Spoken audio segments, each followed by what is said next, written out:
Hello সুপ্রিয় দর্শক, আসসালামু আলাইকুম। শ্রাবণী কুকিং থেকে সবাইকে স্বাগতম। আমরা তো অনেকেই লাউ পাতার পাতুরি খেয়েছি, কিন্তু আজকে আমি একটু ভিন্ন টাইপের কুমড়ো পাতার পাতুরি তৈরি করে দেখাবো। কুমড়ো পাতার পাতুরিটা খেতে অসম্ভব মজা। কিভাবে তৈরি করব চলুন দেখে আসি। এখানে আমি 14 থেকে 15টা কুমড়ো পাতা নিয়েছি এবং কচি টাইপের যে কুমড়ো পাতাগুলো হয় সেগুলোই নিয়েছি। কুমড়ো পাতাগুলো খুব বেশি বড় না, আবার খুব বেশি ছোটও না। কুমড়ো পাতাগুলোকে একবার হালকা করে পানিতে ধুয়ে পানি ঝরিয়ে নিয়েছি। এরপর চলে যাব চুলায়।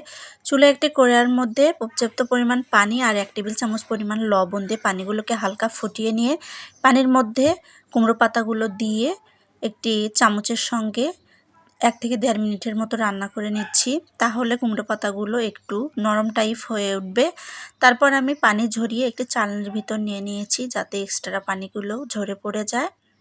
অন্যদিকে আমি একটি পাত্র নিয়েছি, এর মধ্যে নিয়ে নিব আমি 1 বাটির মতো মাছ। আমি এখানে পাঙ্গাস মাছ ইউজ করেছি আর মাছগুলোকে ছোট ছোট পিস করে কেটে নিয়েছি।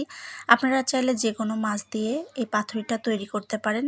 তার মধ্যে দিয়ে দিচ্ছি 3টা পেঁয়াজ কুচি, 6 থেকে 7টা কাঁচামরিচ ফালি আর দিয়ে দিচ্ছি 1 টেবিল চামচ পরিমাণ আদা রসুনের পেস্ট, 1/2 টেবিল চামচ পরিমাণ হলুদের গুঁড়ো, 1/2 টেবিল চামচ পরিমাণ মরিচের গুঁড়ো, 1/2 টেবিল চামচ পরিমাণ ভাজা জিরে গুঁড়ো, স্বাদ অনুযায়ী লবণ আর দিয়ে দিচ্ছি সামান্য কিছু পরিমাণ সরিষার তেল। এবার হাতের সঙ্গে মাছগুলোকে মশলার সঙ্গে ভালো করে মেখে নিব। অবশ্যই মাছটা ভালো করে মেখে নিতে হবে। তো আমি এক সাইডে রেখে দিচ্ছি আর এখানে নিয়ে নিয়েছি একটি প্লেট। এবার স্টিম করা যে কুমড়ো পাতাগুলো এগুলো দিয়ে দিচ্ছি। আর এখানে কুমড়ো পাতার সাইজগুলো একটু ছোট জন্য আমি এখানে 3টা কুমড়ো পাতা নিয়ে নিয়েছি, আর যেগুলো একটু বড় সেটা 2টো দিয়েই হয়ে যাবে। তো কুমড়ো পাতাগুলো বিছিয়ে নিয়েছি, এর মধ্যে দিয়ে দিব পরিমাণ মতো মাছের টুকরো। আপনারা চাইলে আপনাদের পছন্দ মতো মাছ নিয়ে এই পাতুরিগুলো তৈরি করতে পারেন। তো আমি আমার পরিমাণ মতো মাছ দিয়ে দিলাম। এবার ফল্ট করে দিচ্ছি কুমড়ো পাতাগুলো। যেহেতু গরম পানিতে জাল করে নিয়েছি, এখানে কোনো টুথপিক অথবা সুতো ইউজ করতে হবে না। সুন্দর করে পেঁচে এক সাইডে রেখে দিচ্ছি। তো এভাবে আমি সবগুলো কুমড়ো পাতার পাতুরিগুলো বানিয়ে রেডি করে নিচ্ছি। তো সবগুলো রেডি করা হয়ে গেছে। এবার এক সাইডে রেখে চলে যাচ্ছি চুলায়। চুলায় একটি প্যান নিয়ে নিয়েছি, দিয়ে দিচ্ছি সরিষার তেল। এখানে 3 টেবিল চামচের মতো সরিষার তেল দিয়ে দিলাম।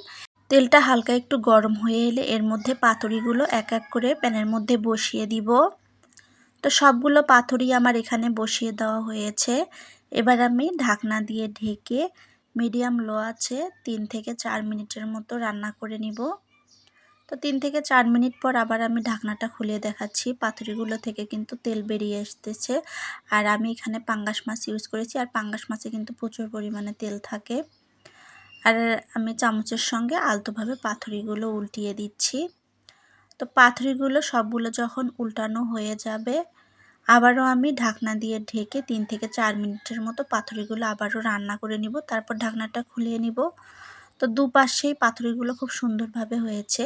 এবার আমি এভাবে 3 থেকে 4 বার উল্টে উল্টে রান্না করে নিব।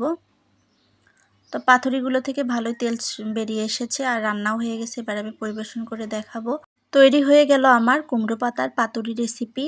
আর এই কুমড়ো পাতার পাতুরি রেসিপিটা খেতে অসম্ভব মজা। তো আমি একটা খুলিয়ে দেখাচ্ছি ভিতর থেকে কতটা সফট এবং সুন্দর হয়েছে। কালারটাও কিন্তু মাশাআল্লাহ।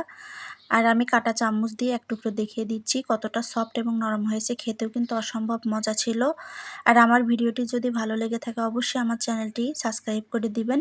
এরকম ভিডিও পেতে অবশ্যই পাশে থাকবেন। সবাই ভালো থাকবেন, সুস্থ থাকবেন। আল্লাহ হাফেজ।